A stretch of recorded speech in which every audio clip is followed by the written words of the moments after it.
ప్రభు అయిన యేసు క్రీస్తు నామంలో మీకందరికి వందనాలు తెలియజేస్తున్నాను. రోమా పత్రిక మనం అధ్యయనం చేస్తున్నాము. రోమా పత్రిక మొదటి అధ్యాయం 8 నుంచి 15 వచనాలను మనం అధ్యయనం చేస్తున్నాం.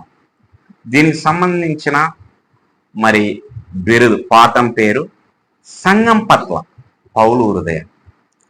ప్రియులారా, రోమా మొదటి అధ్యాయం మొదటి 7 వచనాల్లోని ప్రారంభ సిద్ధాంతపరమైన పునాది నుండి మనం ముందుకు సాగుతున్నప్పుడు పౌలు ఇప్పుడు తన హృదయాన్ని విప్పి చెబుతున్నాడు.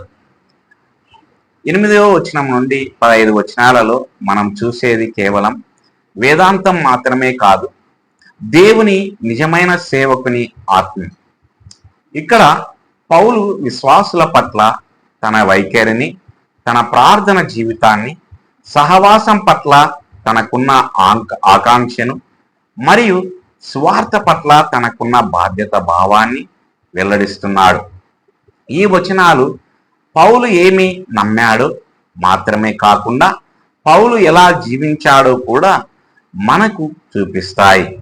మొదటి ప్రసంగం స్వార్థ పునాదిని మనకు చూపిస్తే, రెండవ ప్రసంగం స్వార్థ సేవకుని హృదయాన్ని మనకు చూపిస్తుంది. మనము దీంట్లో 4 విషయాలను గమనిస్తాం. ప్రతి విషయంలో మరలా 3 విషయాలను కూడా గమనించాలని మనవి చేస్తున్నాను. మొదటగా కృతజ్ఞత హృదయం. రోమా పత్రిక మొదటి అధ్యాయము 8వ వచనంలో మనం చూస్తాం. పౌలు 8వ వచనంలో ఇలా ప్రారంభిస్తాడు: మొదటగా మీ విశ్వాసము ప్రపంచమంతటా ప్రసిద్ధి చెందినందున మీ అందరి నిమిత్తము యేసుక్రీస్తు ద్వారా నా దేవునికి కృతజ్ఞతలు తెలుపుతున్నాను. ఈ ప్రారంభ వాక్యం పౌలు గురించి చాలా ముఖ్యమైన విషయాన్ని వెల్లడిస్తుంది. అతను కృతజ్ఞత గల వ్యక్తి. మొదటగా అతని కృతజ్ఞత దైవ కేంద్రీకృతమైనదని మనం చూస్తాము. అతను యేసుక్రీస్తు ద్వారా నా దేవునికి కృతజ్ఞతలు తెలుపుచున్నాను అని అంటాడు. పౌలు రోమీయులను నేరుగా వారిని ఘనపరిచే విధంగా స్తుతించలేదు. దానికి బదులు వారి నిమిత్తం దేవునికి కృతజ్ఞతలు తెలిపాడు. విశ్వాసులలోని ప్రతి మంచి విషయం దేవుని నుండి వస్తుందని అతను అర్థం చేసుకున్నాడని ఇది చూపిస్తుంది. వారి విశ్వాసం వారి సొంత విజయం కాదు, అది దేవుని కృప యొక్క ఫలితం. ఫిలిప్పీలో మొదటి అధ్యాయం 3వ వచనంలో మనకు గుర్తు చేయబడినట్లుగా పౌలు విశ్వాసులను జ్ఞాపకం చేసుకున్నప్పుడల్లా స్థిరంగా దేవునికి కృతజ్ఞతలు తెలుపుతాడు. ఇతరులలో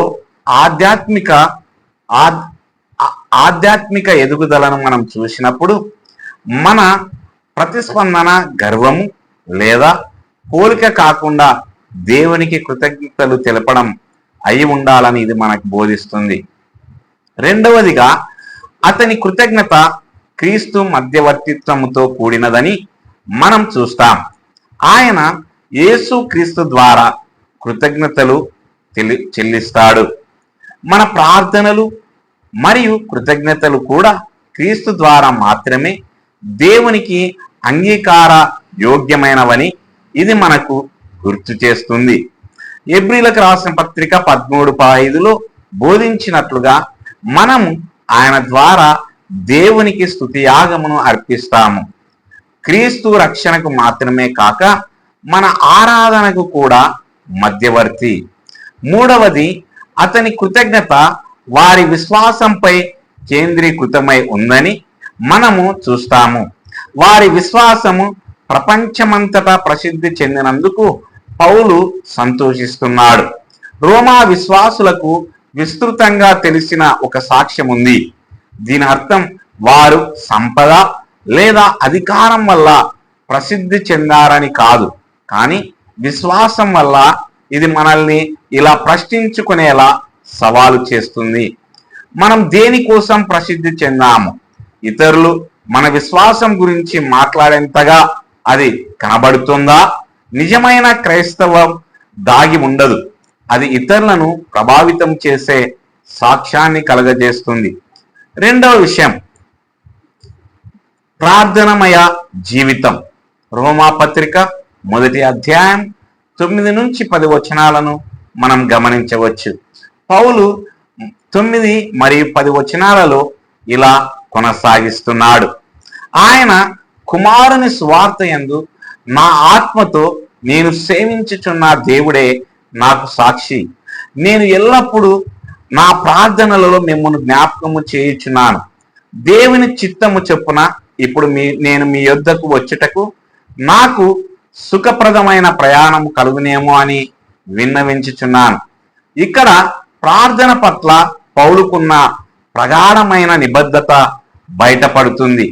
మొదటగా అతని ప్రార్థన హృదయపూర్వకమైనది మరియు ఆత్మీయమైనదని మనం చూస్తాం. ఆయన ఇలా అంటాడు, దేవుడే నాకు సాక్షి, నా ఆత్మతో నేను ఆయనను సేవిస్తున్నాను. పౌలు కేవలం బాహ్య మతపరమైన కార్యకలాపాలలో మాత్రమే పాల్గొనడం లేదు. ఆయన తన అంతరంగం యొక్క లోతుల నుండి దేవునికి సేవ చేస్తున్నాడు. ఆయన ప్రార్థన జీవితం యాంత్రికమైనది కాదు, కానీ హృదయపూర్వకమైనది. యోహాను 4:24లో యేసు బోధించినట్లుగా ఆత్మతోనూ సత్యముతోనూ తనను ఆరాధించే వారిని దేవుడు వెతుకుతాడు. నిజమైన ప్రార్థన కేవలం మాటలు కాదు, అది దేవుని ఎదుట ఒక నిష్కపటమైన హృదయం యొక్క వ్యక్తీకరణ. రెండవదిగా ఆయన ప్రార్థన నిరంతరంగా ఉందని మనం చూస్తాం. పౌలు ఇలా అంటాడు, నేను మిమ్మల్ని గూర్చి ఎడతెగక ప్రార్థన చేయుచున్నాను. దీని అర్థం ఆయన ప్రతి క్షణం ప్రార్థన చేస్తున్నాడని కాదు, కానీ ఆయనకు ప్రార్థన చేస్తే స్థిరమైన అలవాటు ఉందని. రోమా విశ్వాసులు క్రమం తప్పకుండా ఆయన ప్రార్థనలో ఉంటారు. ఇది 1 తెస్సలోనిక 5:17లో ఆయన బోధించిన ఎడతెగక ప్రార్థన చేయుడనే దానిని ప్రతిబింబిస్తుంది. దేవుని నిజమైన సేవకుడు అప్పుడప్పుడు కాదు, నిరంతరం ప్రార్థన చేస్తాడు. మూడవదిగా ఆయన ప్రార్థన దేవుని చిత్తానికి లోబడి ఉందని మనం చూస్తాం. పౌలు వారిని సందర్శించడానికి ఒక అవకాశం కోసం ప్రార్థిస్తాడు, కానీ ఆయన దేవుని చిత్తానుసారంగా అని జత చేస్తాడు. అతనికి బలమైన కోరిక ఉన్నప్పటికీ ఆ కోరిక దేవుని ప్రణాళికకు సమర్పిస్తాడు. ఇది యాకోబు 4:5 వచనములో లోని బోధను ప్రతిబింబిస్తుంది.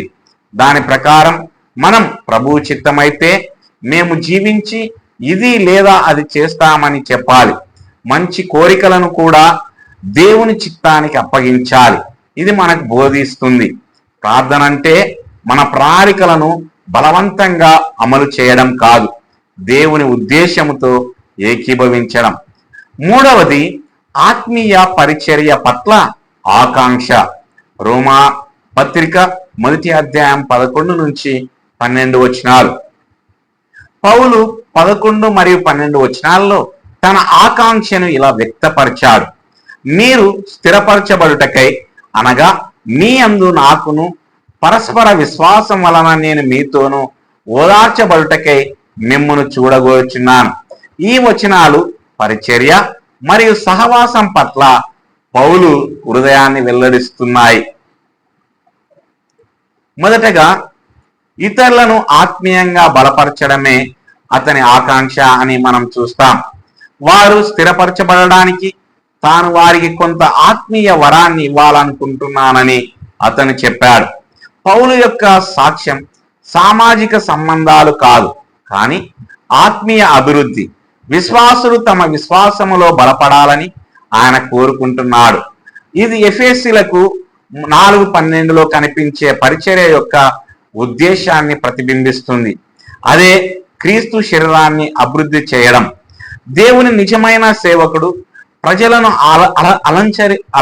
అలంకరించడానికి కాదు, కానీ వారిని సత్యములో స్థిరపరచడానికి ప్రయత్నిస్తాడు.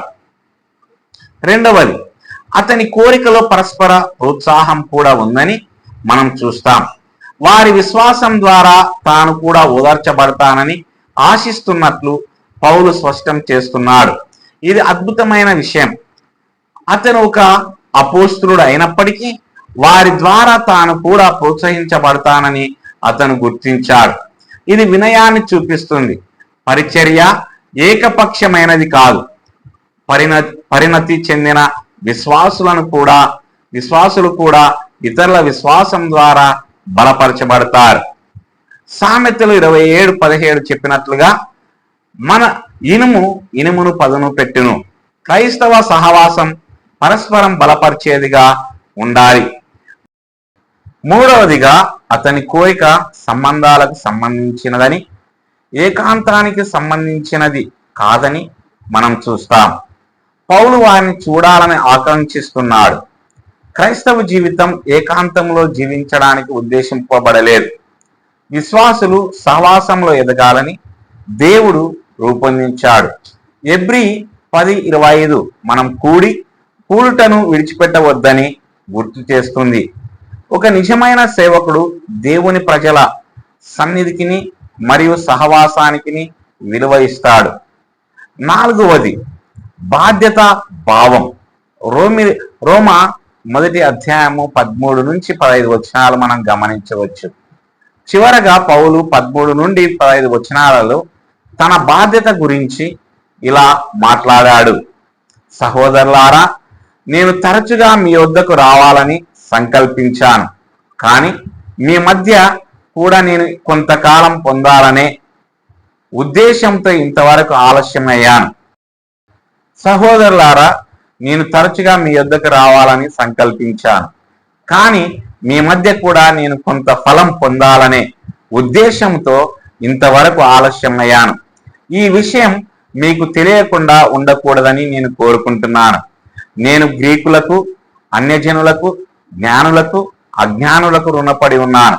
కాబట్టి నా శక్తి మేరకు రోమాలో ఉన్న మీకు కూడా సువార్త ప్రకటించడానికి నేను సిద్ధంగా ఉన్నాను. ఈ వచనాలు సువార్త పట్ల పౌలుకు ఉన్న బాధ్యత భావాన్ని వెల్లడిస్తున్నాయి. మొదటగా అతనికి పట్టుదల గల సంకల్పం ఉందని మనం చూస్తాం. తాను తరచుగా రావాలని ప్రణాళిక వేసుకున్నానని, కానీ ఆటంకాలు ఎదురయ్యాయని అతను చెప్పాడు. దేవుని సేవకులు కూడా అడ్డంకులను ఎదుర్కొంటారని ఇది చూపిస్తుంది. ప్రతి మంచి ప్రణాళిక వెంటనే నెరవేరదు. అయినప్పటికీ పౌలు తన కోరికను వదులుకోలేదు. ఇది పరిచర్యలో మనకు సహవాసాన్ని నేర్పుతుంది. కొన్నిసార్లు దేవుడు ఆలస్యం చేస్తాడు, కానీ ఆయన నిరాకరించడు. రెండవదిగా వారి మధ్య ఫలం కలగాలని అతను కోరుకుంటున్నాడని మనం చూస్తాం. పౌలు కేవలం కార్యకలాపాలతో సంతృప్తి చెందడు. అతను ఫలితాలను కోరుకుంటాడు. ఎదుగుదల, పరివర్తన మరియు ఆత్మల రక్షణ వంటి ఆత్మీయ ఫలాలను అతను చూడాలని కోరుకుంటున్నాడు. యోహాను 15:8 యేసు చెప్పినట్లుగా మనం ఫలం ఫలించినప్పుడు దేవుడు మహిమపరచబడతాడు. దేవుని నిజమైన సేవకుడు కేవలం బాహ్య విజయం కోసం కాకుండా ఆత్మీయ ఫలం అనే లక్ష్యంతో శ్రమిస్తాడు. మూడవదిగా పౌలు తాను ప్రజలందరికీ రుణపడి ఉన్నానని భావిస్తున్నాడని మనం చూస్తాం. తాను గ్రీకులకును, అన్యజనులకును, జ్ఞానులకును, అవివేకులకును రుణపడి ఉన్నానని ఆయన అంటున్నాడు. దీని అర్థం ఆయన వారికి డబ్బు బాకి ఉన్నాడని కాదు, కానీ వారితో సువార్తను పంచుకోవలసిన బాధ్యత ఆయనకు ఉందని. ఆయన సువార్తను స్వీకరించాడు కాబట్టి ఇప్పుడు దానిని ఇతరులకు ఇవ్వవలసిన బాధ్యత ఆయనకు ఉంది. ఇది ఒక శక్తివంతమైన సత్యం. సువార్తను స్వీకరించిన ప్రతి విశ్వాసి దానిని పంచుకోవలసిన బాధ్యతను కలిగి ఉంటాడు. సువార్తను దాచుకోవడానికి కాదు, దానిని ప్రకటించాలి. చివరగా పౌలు సువార్తను ప్రకటించడానికి సిద్ధంగా ఉన్నాడని మనం చూస్తాం. ఆయన నేను సిద్ధంగా ఉన్నాను అని అంటున్నాడు. ఈ సంసిద్ధత సాధారణమైనది కాదు. ఇది సిద్ధపడిన, ఇష్టపూర్వకమైన మరియు ఆసక్తి గల వైఖరి. పౌలు సంకోచించడం గాని భయపడడం గాని లేదు. అధికారం మరియు వ్యతిరేకతకు కేంద్రమైన రోమాలో కూడా ప్రకటించడానికి ఆయన ఆసక్తిగా ఉన్నాడు. మనం కలిగి ఉండవలసిన వైఖరిని ఇది ప్రతిబింబిస్తుంది. 2 తిమోతి 4:2 చెప్పినట్లుగా వాక్యమును ప్రకటించము, సమయమందును అసమయమందును సిద్ధముగా ఉండము. నిజమైన సేవకుడు ఎల్లప్పుడూ సిద్ధంగా ఉంటాడు. ముగింపు. ప్రియులారా, ఈ వచనాలలో మనం దేవుని నిజమైన సేవకుని హృదయాన్ని చూస్తాం. పౌలు కృతజ్ఞత గలవాడు, ప్రార్థనాపరుడు, ప్రేమ గలవాడు మరియు బాధ్యత గలవాడు. అతని జీవితం సువార్త చుట్టూ కేంద్రీకృతమై ఉంది మరియు అతని హృదయం ప్రజల కొరకు భారం మోయుచున్నది. ఇప్పుడు మనం మనల్ని పరీక్షించుకోవాలి. తోటి విశ్వాసుల పట్ల మనకు కృతజ్ఞత గల హృదయం ఉందా? మనం ప్రార్థనలో నిలకడగా ఉన్నామా, లేక అప్పుడప్పుడు మాత్రమేనా? ఇతరులను ఆత్మీయంగా బలపరచాలని మనం కోరుకుంటున్నామా, లేక మనపై మాత్రమే దృష్టి కేంద్రీకరిస్తున్నామా? సువార్తను పంచుకోవాలనే బాధ్యతను మనం భావిస్తున్నామా, లేక సుఖంగా ఉండి మౌనంగా ఉండిపోయామా? పౌలు యొక్క ఉదాహరణ మనకు లోతైన సవాలును విసురుతుంది. క్రైస్తవం అంటే కేవలం సరైన సిద్ధాంతాన్ని నమ్మడం మాత్రమే కాదు, అది సరైన హృదయాన్ని కలిగి ఉండడం మరియు సువార్త ద్వారా రూపుదిద్దుకున్న హృదయం దేవునికి కృతజ్ఞతలు తెలిపే, నిరంతరంగా ప్రార్థించే, గాఢంగా ప్రేమించే మరియు విశ్వాసంగా సేవ చేసే హృదయంగా ఉంటుంది. అటువంటి హృదయాన్ని మనకు దయచేయమని దేవుణ్ణి అడుగుదాం. దేవుడు ఈ మాటలను దీవించును గాక. ఆమేన్. అందరికీ వందనాలు.